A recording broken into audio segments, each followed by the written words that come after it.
Hello, and welcome to The Evolution of the Atom by Trent Jensen. If you do not like the quality of this video, it is all your fault, because all you nubs in the background make my sound terrible. So, quit being nubs and all. Funding is provided by your hard-earned tax dollars. Keep raising the taxes, presidents, and you will have more of this kind of stuff.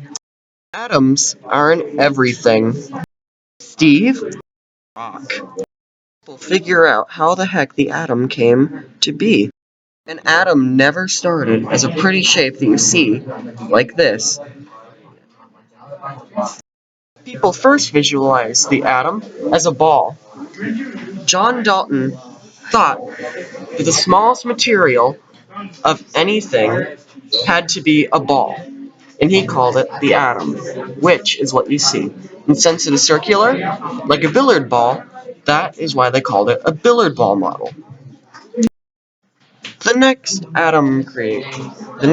atom discovery was the plum pudding model, created by DJ Thompson. Yeah, he's a DJ. Anyway, it was made in 1897 with the idea that for there to be any charges, there would have to be a positive and a negative. Now, he decided that the electrons were inside of a kind of, so to say, pudding-like liquid that was positively charged. And plum pudding was a treat from his peoples, and it was, represented off of those. Oh yeah, the plum pudding model was developed by J.J. Thompson of 1897. My bad, DJ. Brief intermission.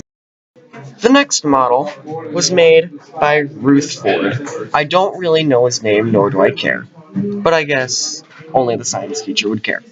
None of you would care either. So, I'm not going to put it in there. Anyway.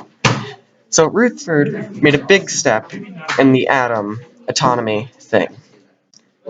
Study. He discovered that electrons were floating outside of something called the nucleus.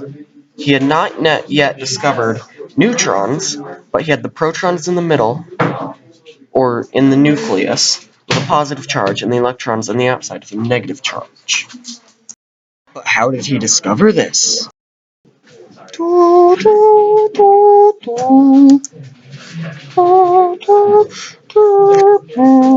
Next model, and is most commonly used as the atom's shape or model, is the Bohr model. Now, the person who discovered this was, of course, Bohr, and how many people do you know have named something after themselves? Self-centered people. You could call them nucleus people. I'm funny. Anyway, he thought that, he had all the parts present in this. He had the nucleus, which had the protons and neutrons. The protons had a positive charge, and the neutrons had the negative charge. The electrons floating around them with a negative charge. Now, the problems with this is the fact that the nucleus is a lot smaller in this than it should be. Or, it should be a lot smaller than it is in this. Same with the electrons. The nucleus doesn't have protons and neutrons defined, and the electrons also don't orbit in a perfectly straight pattern, so it would be impossible for them to really be pictured like this. Another thing is that it's two-dimensional, which is a big takeaway for that. Brings me to the final one, the electron cloud. Now, as I said, for the Bohr model, we can't really tell where the electron is. So what the electron cloud is representing is that the electron could be anywhere possible. We can't freeze it in time or space yet. We might not be able to, but we could, and draw it out. The masses of electrons, protons, and neutrons differ. They have all these mathematical reasons to figure them out and everything, but just for this video, we're going to say that neutrons have 1 AMU, protons have 1 AMU, and electrons have no AMU. And AMU stands for atomic mass units. For my model, I chose the element carbon. Now, the atomic mass for this thing is approximately 12. Now, how did we get that? We took the protons and the neutrons and added them together. Bro, do you like my thing? Awkward silence. The atomic number of an atom determines how many protons it has. So, if carbon, which it does, has an atomic number of 6, that would mean it would have 6 protons. Now, to find the neutrons, you would take the atomic mass, which is 12.018 something, and subtract the number of protons, and that would give you 6. The number of electrons is relative to the number of protons there are, unless there's a special case.